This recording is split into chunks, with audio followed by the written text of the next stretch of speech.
Hey, be joyful, Eric Eaton here, as we continue on in our living room series looking at the fruit of the Spirit. As we watch news and social media and even walk down the streets of our town, we see people are upset. They're kind of on edge. They're, in some cases, it's got like a powder keg that's about to blow. And as we look at that, I think all of us, and I feel it too, there's this tiredness, this kind of just almost on the edge of boiling over. I know that's not how I want to live, nor is it how I should live. So what do I do? How do I change my thoughts and my attitude to put them more on Christ and the attributes that he not only taught us, but he showed as he walked this earth? And one of the greatest places we can go is in Galatians 5, and it's verses 22 and 23, where Paul talks about the fruit of the Spirit. He says we need to live and show love, joy, peace, patience, kindness, goodness, faithfulness, gentleness, and self-control. And so we've been looking at this subject of love for the past several sessions, just specifically because we have to start with love. It's the most important aspect of anything we do. We can't go into a conversation, go into a debate if we don't start with love. And so that's why it's so important when we talked about, loving our neighbor, loving our enemy.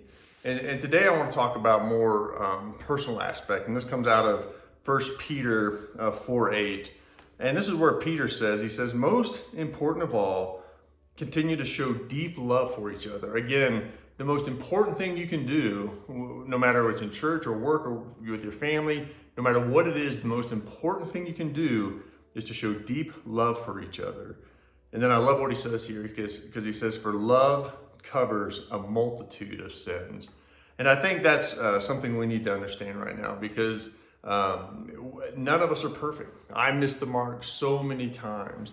And I know other people miss the mark with me. And it's easy to pass judgment. It's easy to cast them aside. It's easy to, the person who cuts you off when you're driving or takes your parking spot. It's easy to kind of dismiss them, but we all have our own sins. We all have our own issues. We do the things that we get mad at other people for, we do the same thing to other people.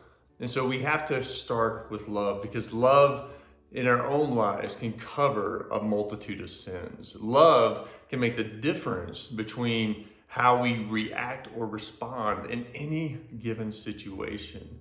And so when we're talking about the Good Samaritan, we're talking about loving our neighbor, we're talking about loving our enemies, it can get a little easier to love your enemy if you see that you're kind of flawed too. And if you can start with love, then that can cover a lot of the sins that you yourself impose or impart on others. So it's kind of what I want you to think about, and I challenge you today, is that since none of us are perfect and we all miss the mark, how can you start with love? Next time someone cuts you off, next time someone does something that kind of spurts you to anger, start with love. How can love cover those multitudes of your own sins and the times that you do the same thing to other people? So that's my challenge for you today, is think about as you go throughout your day, as you go through different points of the day, how can you show love instead of anger, instead of resentment, instead of bitterness? Show love and put that at the forefront of your mind and your heart in order to change your perspective, change your heart to not act like the world, but to act like Christ. Hope everyone has a fantastic day and God bless.